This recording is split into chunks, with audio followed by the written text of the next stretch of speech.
Oh, here he comes. Mr. Better Than Everybody. Rolling up to the trail with his nose held high and his pants around his ankles. Farting continuously. And it smells like a Neiman Marcus coming out of there. Whoa, Misty, drive up the mountain below. Wait, this is a 4Runner. Oh, and it's white too? Hey, let's get this thing dirty. Jeep branded vehicles. Fear no other off-roader except for one name, coming out of the misty mountains, full of self-satisfaction and mid-cap mutual funds. A balanced off-roader, blending the best features of a truck and a passenger vehicle, maintaining resale value. Maintaining tumescence without those thick rubber bands you stole from them office supply closet. Dave Ramsey clips are my background music while I browse my AD Twitter. Media only. Sometimes female deer grow antlers too. While Jeeps be bumpin', 4Runners be floatin'. The sun dips below the clouds, and I trim my pubic hair like a Byzantine. 2008 Toyota 4Runner. You don't really want a Jeep. A Jeep is good on the trail, but it's forgettable in the street. It's like when the oral is great, but the conversation is all about The Bachelor. This is the 4th generation 4Runner, 4-door Sport Edition. And it comes with a 4-liter 1GR FE engine with VVTi, making 240 horsepower at 5,200 RPM and 278 torque at 3,700 RPM. It also offers a 5-speed ECT automatic transmission, torsion locking differential, multi-mode 4-wheel drive, downhill assist, hill start assist control that doesn't make sense to me because this is an automatic transmission, as well as XREAS, X-Rees Sports Enhancement Suspension, front and rear disc brakes, and stabilizer bars. Fuel economy is 16 city, 20 highway, and 17 miles per gallon combined for an estimated yearly fuel cost of around $2,470. All this for an estimated MSRP in 2008 of roughly $33,000. But this wasn't new, as Henry managed to track down this 4Runner after a pretty exhaustive search. So exhaustive, in fact, that he planned to go buy one out west, either in Nevada or Texas, before finally finding a rust-free model in the local area. Not that it doesn't still make rusty sounds, given how the tires rub on the wheel after 1 1/8 of a turn. Now, here is how many turns do I get of that wheel before it hits. There's one turn. 1 1/8 is how much I can turn this wheel with those bigger tires. But with the purchase began the modification process, as Henry added a 1-inch body lift, Bilstein 5100 coils and shocks, big-ass tires, an aftermarket skid plate, fresh tint, and aftermarket LED headlights. It's a cleaner model than we're used to seeing, at least when Henry pulled up, even if it isn't necessarily the coolest example of a 4Runner we've ever done. The tires give it height, and with that height comes an inflated sense of power. I'm not sure how many more feet you're getting, but I'm pretty sure if you got any more, this would be a Quentin Tarantino film. It's got an instrument cluster that's kind of bleh, and a hood scoop that goes nowhere, like my dinner with Andre. But then, this hood here was from a different model of 4Runner, and the information on the underside of the hood, reads that it has the 2UZ V6, which is a more advanced version from a higher trim model. And what's crazy is you could almost believe this is a higher trim model than advertised. You get a smooth ride, even if the steering is slow due to its truck-like ratios. Really, it's an SUV in the nominal sense only. I mean, the 1GR FE engine was literally built for longitudinal mounting inside rear-wheel drive and four-wheel drive pickups. This is a Toyota Tacoma truck. Same frame, different body. So you're not really wrong to refer to 4Runners as trucks.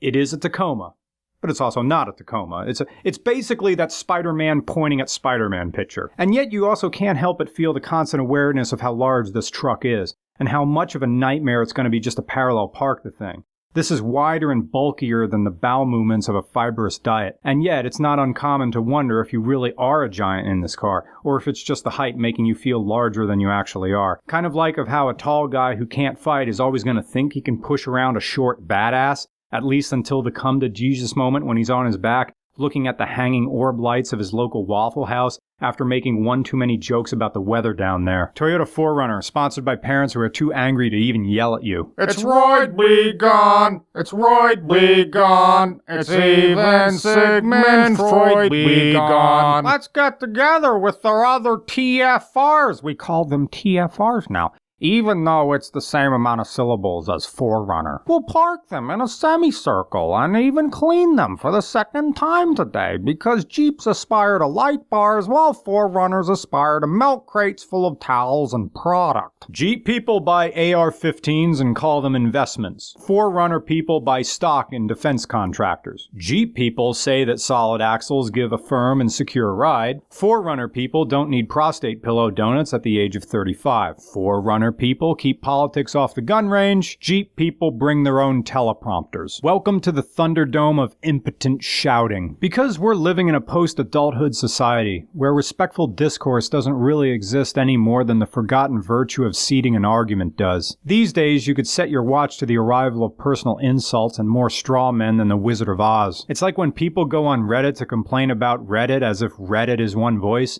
and they're angry it's not being consistent. Toyota 4Runner is the automotive embodiment of an anxiety disorder. Even when everything is going well and you're doing everything right, you can't shake the feeling that something is wrong. It's the nebulous sense of dread that enters your bones unassembled because it is an expensive truck new. There's no getting around that. It will always be expensive.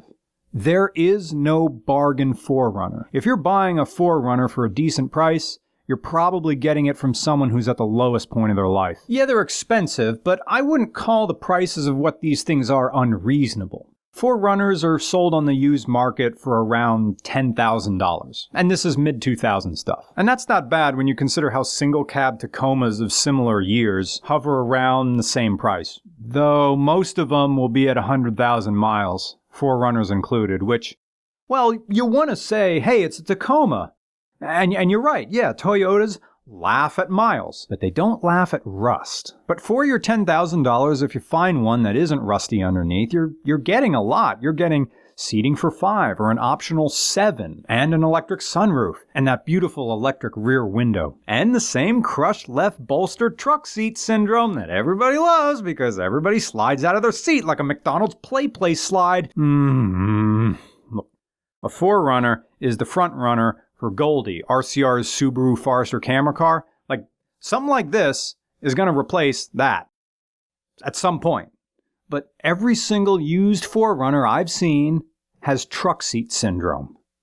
Forget diabetes, heart disease, and sleep apnea. This is the real cost of America's obesity epidemic. Ruined truck seat bolstering. Driving a 4Runner feels like you're driving on mashed potatoes. Dirt or tarmac feels the same. Steering is detached, distant, and non-engaging. May I give it a little gas? Yeah, go for this. Yeah. There it goes. There's one. Traction control kicked in a little bit. Acceleration from the 1GRFE V6 is acceptable. Quiet and smooth, which is a polite way of saying slow. Interior noise is remote and minimal. This is a Toyota Camry. What does a 4Runner feel like?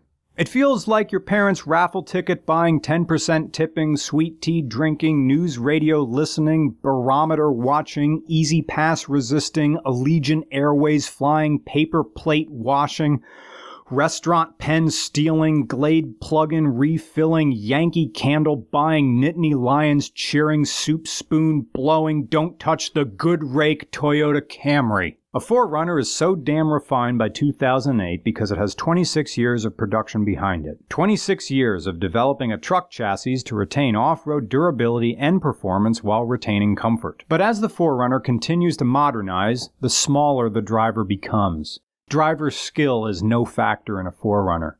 While in a Jeep Wrangler, driver skill still matters. Point a 4Runner at an obstacle, put it in 4-wheel drive, and as long as you don't high center, you're good. A Wrangler? Even in 2020, FCA still relies on 1960s era suspension technology, and they drive like old cars. So yeah, stock Wrangler, yes, yeah, more capable and skilled hands than a stock 4Runner. But for your average driver, like me, a 4Runner makes me look like a pro. Hey, Nick wrote a poem about a 4Runner. We're going to close with that. The clouds are thick with winter rain, to baste the land gone dry, with lightning bolts like neon trees foresting the sky. Through the mist and mud reveals the oiled, clockwork gears, and sarlacc swallowed apathy, digested 1,000 years. It is a truck, but not a truck, a clouded piece of art, as vast as time and space itself, which heals all broken hearts. 4Runner is the forerunner to always wanting more, for the man whose favorite TV show is Election 84, as familiar as a parent who's too angry just to yell. Good intent is empty as the passageways to hell. It calls to mind the better days of friendship in the muck, of keeping calm in stressful times and pushing when you're stuck. The outer filth primordial, reflected for the world, as stable as reality that slowly comes unfurled. And yet I find tranquility in chaos such as this, for people of my younger years were never mine to miss. For people of my younger years were never mine to miss.